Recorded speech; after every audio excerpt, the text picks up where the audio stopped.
누군가에게 복음을 전한다고 하는 것은 소중한 일입니다.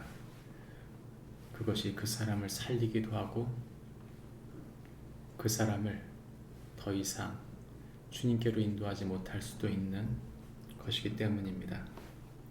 그러므로 우리가 예수님을 믿는 복음을 누구에게인가 이야기하는 것은 너무나 소중한 일인 것이죠. 사도 바울은 천부장에게 다시금 천부장을 통해서 유대인들에게 복음을 전할 기회를 얻었습니다. 이 복음을 전할 기회를 얻은 사도 바울이 자신이 하나님 앞에 어떻게 섰는지를 이야기하는 것이 오늘 성경 본문이죠. 오늘 우리가 읽은 성경 본문에 있는 이야기를 한마디로 줄이면 이렇게 말할 수 있습니다. 성도는 어디서 누구에게든지 항상 양심을 따라 하나님을 섬기는 자이다. 성도는 어디서 누구에게든지 항상 양심을 따라 하나님을 섬기는 자이다 말해줍니다. 우리가 읽은 성경 본문에 나오는 이야기를 나눠보면 22장 30절부터 23장 1절까지의 말씀은 공회 앞에 서서 양심을 따라 하나님을 증거하고 있는 바울을 보게 됩니다. 그리고 2절부터 9절까지는 바리새인들의 도움을 인하여 구원을 얻는 바울을 보게 됩니다. 마지막 10절부터 11절까지의 말씀은 하나님의 영으로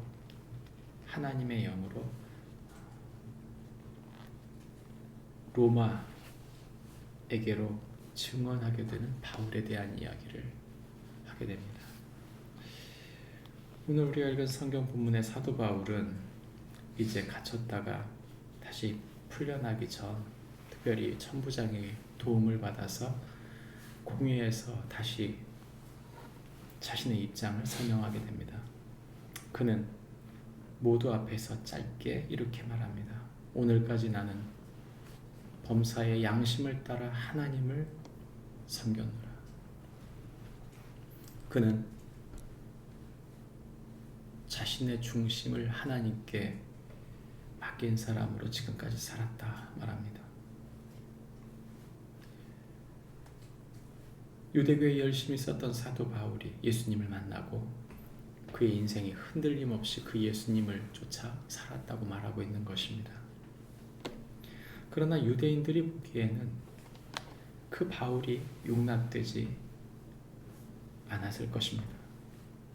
예수님을 믿지 않았던 그들, 예수님을 거부하는 데서 그치지 않고 죽이기까지 했던 그 유대인의 사건을 생각해 보면 바울을 거절하는 것이 당연하게 느껴집니다. 대제사장 아나니아가 그 입을 치라 말했을 때 사도 바울은 담대히 이 복음을 거부하고 율법을 따라 그 말씀을 따라 그것을 해석하고 있지 않은 유대인들을 향해 말합니다. 회칠 않다며 율법을 어기고 나를 치는 것, 그것은 하나님의 심판, 하나님의 율법대로 심판하는 것이 아니라고 말한 것이죠. 이에 대해서 대제사장이 했던 그 말에 대한 반박인데 사람이 어떤 사람인가 계속해서 얘기합니다. 하나님의 대제사장을 네가 욕하는가? 그래서 사도 바울은 바로 수정합니다. 대제사장의 권위, 그를 비방하려고 한 이야기가 아니라 이 이야기를 이 율법대로 심판하고 있지 않은 것에 대한 이야기를 한 것이죠. 때문에 사도 바울은 자신이 대제사장인지 알지 못했다고 말합니다. 사도 바울은 여기서 이 위기 속에서 바리새인들의 도움을 받습니다. 무엇보다 자신을 도울 수 있는 사람이 바리새인일 뿐만 아니라 부활의 증인으로서 바리새인들은 부활을 믿는 사람들이었기 때문입니다. 사도 바울은 자신이 부활을 믿는 사람으로서 이 이야기를 전하여 바리새인들이 함께 자신의 복음에 동의하기를 원했습니다.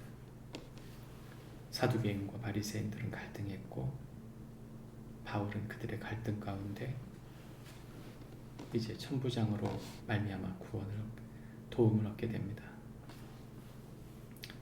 천부장을 통해 살게 된 이 갈등 속에서 벗어나게 된 사도 바울은 하나님의 음성을 듣게 됩니다.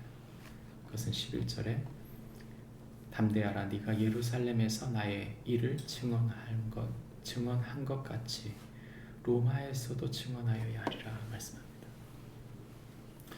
하나님이 그에게 선명하게 이제 그 복음을 전할 곳이 로마인 것을 말씀해 주신 것이죠. 우리의 삶을 살펴보면 우리가 복음으로 최선을 다하고 있는가? 그 복음에 부합한 사람들, 그 복음을 받아들이고 있는 그 사람들, 그들과 함께 가고 있는가? 또 그들을 세워가고 있는가 하는 것을 생각해 보아야 합니다. 복음을 듣지 않으려는 사람들이 있습니다. 예수님을 거부하는 사람들이죠. 사실 우리가 복음을 전해도 그 복음에 반응하지 않거나 거부한다면 우리는 그들과 함께하기 어렵습니다. 그러나 분명한 것은 우리에게 그 복음에 동의하는 사람들, 그 복음을 함께 섬기고 기쁘게 그 길을 가는 길을 원하는 사람들, 그들을 축복하고 그들을 세워가는 것은 당연하다는 것입니다.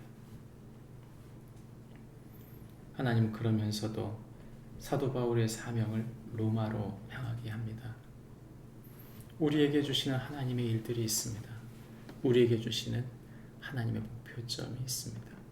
사도 바울의 그 달려갈 길과 그의 사명을 다했던 것처럼 저와 여러분이 이 복음의 길이 있음을 잊지 않고 우리에게 주신 소중한 복음이 양심을 따라 하나님을 섬김일 뿐만 아니라 함께 그 복음을 나눌 사람들과 이 일들을 함께 힘을 합함으로 하나님께 영광이 되는 축복이 우리 모두에게 있기를 바랍니다. 기도하겠습니다. 하나님 아버지, 누구에게나 복음을 전합니다. 그러나 그 복음을 받지 아니하는 사람들이 있습니다. 그 복음을 받아들이지 않을 뿐 아니라 대적하고 거절하는 사람도 있습니다. 하나님 아버지, 복음을 대적하는 사람들과는 함께할 수 없지만 주께서 복음을 또 들어야 하는 사람들, 그 복음의 기회를 얻기 원하는 사람들과 함께 나누라 말씀하시는 줄 믿습니다. 주님, 우리의 삶 가운데 그 복음을 힘있게 전할 뿐만 아니라 그 복음을 함께하는 사람들을 축복하고 세워갈 뿐만 아니라 우리에게 명하신 주님의 명령, 우리에게 주신 소중한 사명을 다하기에 부족함이 없도록 우리를 복음의 길로 인도해 주시옵소서. 예수님의 이름으로 기도합니다.